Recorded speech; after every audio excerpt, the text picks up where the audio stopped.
నమస్తే, నేను జ్యోత్స్న. లోక్సభ స్పీకర్ పదవికి పోటీ చేసే యోచనలో ఇండియా కూటమి ఉన్నట్లు తెలుస్తోంది. అయితే డిప్యూటీ స్పీకర్ పదవి తమకు కేటాయించకపోతే స్పీకర్ పదవికి అభ్యర్థిని నిలబెడతామని ఇండియా కూటమి అల్టిమేటం జారీ చేసినట్లు సమాచారం.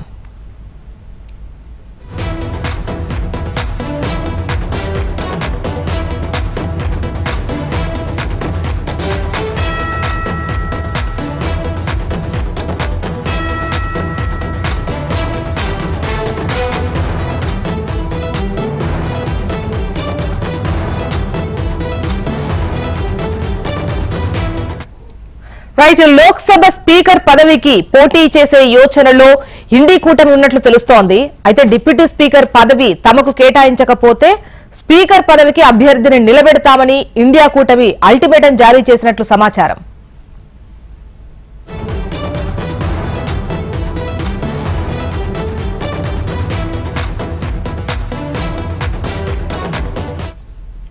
రైట్, లోక్సభ స్పీకర్ పదవికి పోటీ చేసే యోచనలో ఇండి కూటమి ఉన్నట్లు సమాచారం. వివరాలు మనకు శిరీష్ అందిస్తారు. శిరీష్, చెప్పండి, ఒకవేళ డిప్యూటీ స్పీకర్ పదవి వారికి ఇవ్వకపోతే గనక స్పీకర్ పదవికి అభ్యర్థిని నిలబెట్టే యోచనలో ఇండి కూటమి ఉన్నట్లుగా తెలుస్తోంది. దీనికి సంబంధించి మీ దగ్గర డీటెయిల్స్ ఏంటి? జ్యోత్స్న, లోక్సభ స్పీకర్ పదవి విషయంలో ప్రతిపక్షం అధికార పక్షం ఇద్దరి మధ్య కూడా ఏకాభిప్రాయం అనేది కూడా సాధ్యం కాలేదు. నిన్న సాయంత్రం నుంచి కూడా ట్విస్ట్ల మీద ట్విస్ట్లు అంటే కూడా కొనసాగుతూనే ఉన్నాయి. నిన్న సాయంత్రం రాజ్నాథ్ సింగ్ మల్లికార్జున్ ఖర్గేకి ఫోన్ చేసి స్పీకర్ పదవి కోసం తాము ఓం బిర్లాను నిలబెడుతున్నాం, విపక్షాల యొక్క మద్దతు కూడా తెలియజేయాలి, ఏకాభిప్రాయంతో ఎన్నిక అనేది కూడా జరిగేలాగా చూడాలని చెప్పేసి కూడా కోరడం జరిగింది. అయితే దానికి మల్లికార్జున్ ఖర్గే ఒక డిమాండ్ను రాజ్నాథ్ సింగ్ ముందు ఉంచడం జరిగింది. డిప్యూటీ స్పీకర్ పోస్టును విపక్షాలకు కేటాయిస్తే తమ అభ్యర్థిని నిలబెట్టబోమని చెప్పేసి కూడా హామీ ఇచ్చారు.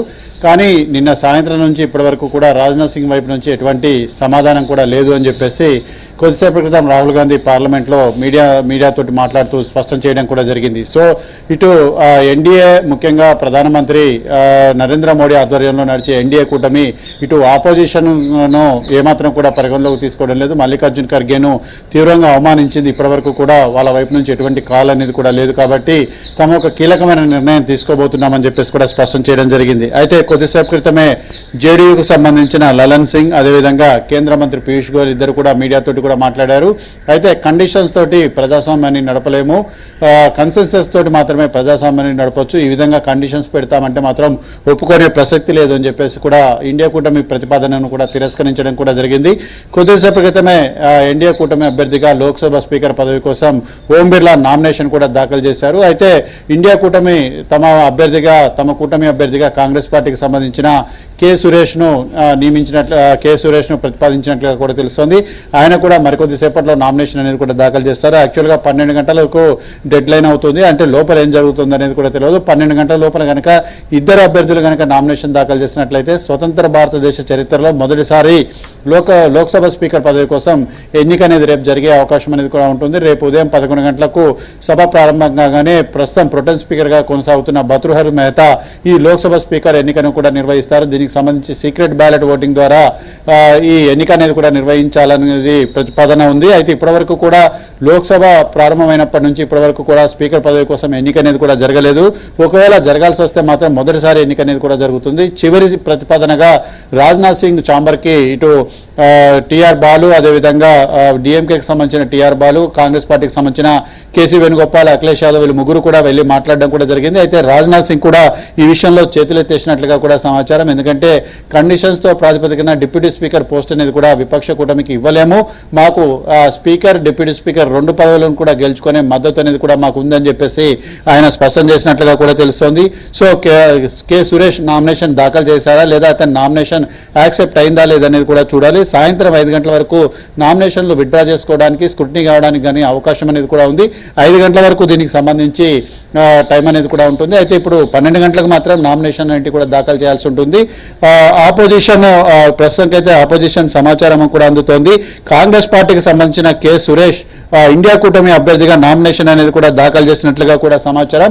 సో మొత్తం మీద కూడా జ్యోత్స్న స్వతంత్ర భారతదేశ చరిత్రలో మొదటిసారి లోక్సభ స్పీకర్ పదవి కోసం రేపు ఎన్నికలన్నింటి కూడా జరిగే అవకాశం కూడా ఉంది. సో దీనికి సంబంధించి లోక్సభ సెక్రటరియట్ ఏర్పాట్లన్నింటి కూడా చేయాల్సి ఉంటుంది. ఏ పద్ధతిలో ఎన్నిక అనేది కూడా నిర్వహిస్తారనేది కూడా మరికొద్ది సేపట్లో స్పష్టమయ్యే అవకాశం కూడా ఉంది. ఎందుకంటే ఇద్దరి అభ్యర్థుల యొక్క నామినేషన్ పత్రాలను పరిశీలించిన తర్వాత ఒకవేళ ఈ 2 నామినేషన్ పత్రాలు కనుక సరైన విధంగా ఉన్నట్లయితే స్పీకర్ ఎన్నిక కోసం ఏర్పాట్లన్నీ కూడా చేసే అవకాశం అనేది కూడా కనపడుతోంది. అయితే విత్డ్రా చేసుకునేందుకు సాయంత్రం వరకు కూడా సమయం అనేది కూడా ఉంది కాబట్టి మరో దఫా చర్చలన్నిటి కూడా జరిపే అవకాశం కూడా ఉంది. అయితే తమకు 293 మంది సభ్యుల బలం అనేది కూడా ఉంది కాబట్టి స్పీకర్ ఎన్నిక అనేది కూడా కంపల్సరీ గెలుస్తామన్న కాన్ఫిడెన్స్ తోటి కూడా అధికార ఎన్డీఏ కూటమి కూడా ఉంది జ్యోత్స్న. అండ్ శిరీష్, ఇక్కడ ఇప్పుడు సాయంత్రం వరకు స్క్రూటినీ జరిగి ఒకవేళ నామినేషన్ విత్డ్రా చేసుకునేటువంటి అవకాశం ఉంది కాబట్టి ఈవెన్ ఇండి కూటమి చూస్తే అసలు విత్డ్రా చేసుకునే అవకాశం కనిపిస్తోంది. ఎందుకంటే ఆల్రెడీ మరొకసారి కూడా రాజ్నాథ్ సింగ్ తో చర్చలు జరిపారు. నా చేతిలో ఏం లేదని చెప్పినట్టుగా కూడా తెలుస్తోంది. సో ఆ తర్వాతే నామినేషన్ వేశారు. అండ్ ఇప్పుడు ఎలా ఉండబోతుంది? బలాబలాలు చూస్తే ఇక్కడ క్లియర్ గా ఎన్డీఏ కూటమికి అయితే మద్దతు ఉండేటువంటి అవకాశం ఉంది. గెలుపు అనేది లాంఛనంగా కనిపిస్తోంది. అండ్ ఈక్వేషన్స్ ఎట్లా ఉండే అవకాశం కనిపిస్తోంది? మీకేమనిపిస్తోంది? అయితే ఇక్కడ రాహుల్ గాంధీ స్పష్టంగా మాట్లాడడం కూడా జరిగింది. మమ్మల్ని ఆపోజిషన్ ఎన్డీఏ కూటమి తీవ్రంగా అవమానిస్తోంది. ఒకవేళ వాళ్ళకు బలం ఉన్నప్పుడు స్పీకర్ పదవి కోసం పోటీ పడవచ్చు, డిప్యూటీ స్పీకర్ పదవి కూడా వాళ్ళే తీసుకోవచ్చు, మాకు ఎటువంటి అభ్యంతరం అనేది కూడా లేదు. అయితే సాంప్రదాయంగా వస్తుంది ఏంటంటే మేము యూపీఏ 1, యూపీఏ 2 రెండు సార్లు ప్రభుత్వాలు ఏర్పాటు చేసినప్పుడు కూడా డిప్యూటీ స్పీకర్ పదవి అనేది బీజేపీకి ఇవ్వడం కూడా జరిగింది. ఆనవాయితీ ప్రకారం మేము ఇచ్చాము. కానీ 2014లో నరేంద్ర మోడీ ప్రధానిగా బాధ్యతలు చేపట్టిన తర్వాత ఆనవాయితీని తప్పి విపక్షాలకు కాకుండా అప్పుడు ఎన్డీఏ కూటమికి బయట నుంచి మద్దతు ఇస్తున్న అన్నా డీఎంకేకు కేటాయించడం అనేది కూడా జరిగింది. 2019లోనైతే అసలు లోక్సభకు డిప్యూటీ స్పీకర్ అనే వ్యక్తి లేకుండా మొత్తం కాలపరిమితిని కూడా మొత్తాన్ని కూడా పూర్తి చేయడం కూడా జరిగింది. అయితే ఇప్పుడు అధికార ఎన్డీఏ కూటమికి పూర్తి స్థాయిలో మెజార్టీ లేదు కాబట్టి సాంప్రదాయాలను పాటించి సభ మర్యాదలను కూడా గౌరవిస్తూ మాకు డిప్యూటీ స్పీకర్ పదవి కేటాయించాలని చెప్పేసి కోరుతున్నాం. ఒకవేళ అది కనుక కేటాయించినట్లయితే మేము మా యాక్షన్ ప్లాన్ అమలు పరుస్తామని చెప్పారు. దానిలో భాగంగానే కె సురేష్ నామినేషన్ అనేది కూడా దాఖలు చేశారు. ఒకవేళ డిప్యూటీ స్పీకర్ పదవి ఇచ్చేందుకు ఎన్డీఏ కూటమి ఒప్పుకున్నట్లయితే నామినేషన్ విత్డ్రా చేసుకునేందుకు ఆస్కారం అనేది కూడా ఉంటుంది. ఒకవేళ ఒప్పుకోనట్లయితే పూర్తిగా బలాలతోటి రంగంలోకి దిగే అవకాశం అనేది కూడా కనపడుతోంది. సో ఒకవేళ మద్దతు లేకపోయినప్పటికీ కూడా స్వతంత్ర భారతదేశ చరిత్రలో మొదటిసారి లోక్సభ స్పీకర్ పదవి కోసం ఎన్నిక జరిగిందన్న రికార్డు అనేది మాత్రం లోక్సభ రికార్డుల చరిత్రలో కూడా నిలిచిపోతుంది. జోస్నా అండ్ సురేష్, ఎన్డీఏ తగ్గే అవకాశం ఏమైనా కనిపిస్తుంది? ఎందుకంటే గత సాంప్రదాయాన్ని గుర్తు చేస్తూ గతంలో ఇచ్చారు బీజేపీకి డిప్యూటీ స్పీకర్ ఇచ్చినటువంటి క్రమంలో ఇప్పుడు ఎందుకు ఇవ్వరు అని చెప్పేసి ఇప్పుడు ప్రజల్లోకి కూడా ఇది బలంగా వెళ్లేటువంటి అవకాశం ఉంటుంది. వాళ్ళ అసంతృప్తిని వెళ్ళగక్కడానికైనా గత అనుభవాలు చెప్పడానికైనా కూడా. సో ఎన్డీఏ ఇప్పుడున్నటువంటి బలాబలాలు చూసినట్లయితే ఎన్డీఏ ఏమైనా తగ్గేటువంటి అవకాశం ఉంది. ఎందుకంటే రాంగ్ సిగ్నల్స్ వెళ్లేటువంటి అవకాశం ఇక్కడ కనిపిస్తుంది కాబట్టి. జోస్నా, మీరు అన్నట్లుగా ఎన్డీఏ తగ్గే పరిస్థితి ఉంటే నామినేషన్ దాఖలు చేసేంత వరకు కూడా పరిస్థితి వచ్చేది కాదు. నిన్న సాయంత్రం రాజ్నాథ్ సింగ్ ప్రతిపాదన పంపారు. ఇప్పటివరకు కూడా ఎటువంటి నిర్ణయం తీసుకోలేదు. నిన్న రాత్రంతా కూడా చర్చలు జరిపారు. అయితే డిప్యూటీ స్పీకర్ పదవి అనేది ఎట్టి పరిస్థితుల్లోనూ తమకు కేటాయించాల్సిందే అని చెప్పేసి జేడీయూ పట్టుపట్టుకుని కూర్చుంది. నితీష్ కుమార్ సారథ్యంలోని జేడీయూ పార్టీ కేంద్రంలో ప్రభుత్వాన్ని కొనసాగడంలో చాలా కీలకంగా వ్యవహరిస్తోంది. ఇటు బీహార్ ఎలక్షన్స్ అన్నిటి కూడా ఉన్నాయి. సో ఈ నేపథ్యంలో 2 పార్టీలు కూడా కలిసి ప్రయాణం చేయాలి, ఇటు బీజేపీ అదేవిధంగా జేడీయూ. సో ఈ నేపథ్యంలో జేడీయూ పార్టీ తమకు డిప్యూటీ స్పీకర్ పదవి అనేది కూడా కావాలి అని చెప్పేసి కూడా డిమాండ్ చేస్తుంది.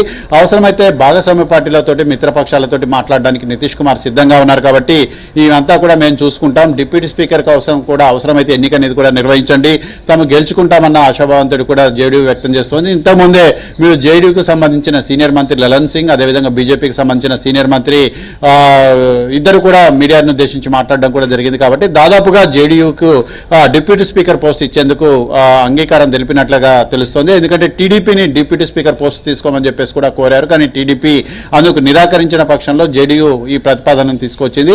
సో రేపు ఒకవేళ జేడీయూని కాంప్రమైజ్ చేసి మరి ఎన్డీఏ మీరు అన్నట్లుగా బీజేపీ దిగొస్తే లోక్సభ స్పీకర్ పదవి కోసం ఎన్నిక అనేది జరిగే అవకాశం ఉండదు. ఒకవేళ బీజేపీ దిగి రాకుండా డిప్యూటీ స్పీకర్ పదవి కూడా జేడీయూకు కేటాయించాలని చెప్పి నిర్ణయం తీసుకున్నట్లయితే రేపు 11 గంటలకు లోక్సభ స్పీకర్ కి సంబంధించిన ఎన్నిక అనేది జరిగే అవకాశం ఉంది.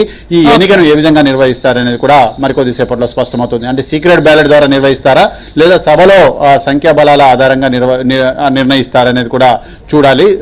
మరికొద్ది సేపట్లో అయితే దీనికి సంబంధించి డిసైడ్ అవుతుంది. సో మొత్తం మీద కూడా రాజకీయాలన్నింటి కూడా రసకదాయంగా మారాయి. లోక్సభ స్పీకర్ పదవి అనేది ఏకగ్రీవం అవుతుందని చెప్పి అందరూ కూడా భావించారు. కానీ ఇప్పుడు ఏకగ్రీవం రాకుండా కాంగ్రెస్ పార్టీ తెరపైకి రావడంతో కూడా కాంగ్రెస్ పార్టీ అభ్యర్థి అంటే ఇండియా కూటమి అభ్యర్థి తెరపైకి రావడంతో సమీకరణాలన్నింటి కూడా మారే అవకాశం అనేది కూడా కనపడుతుంది. సో ఇప్పుడు ఎన్డీఏ మరోసారి జాగ్రత్త పడాలి.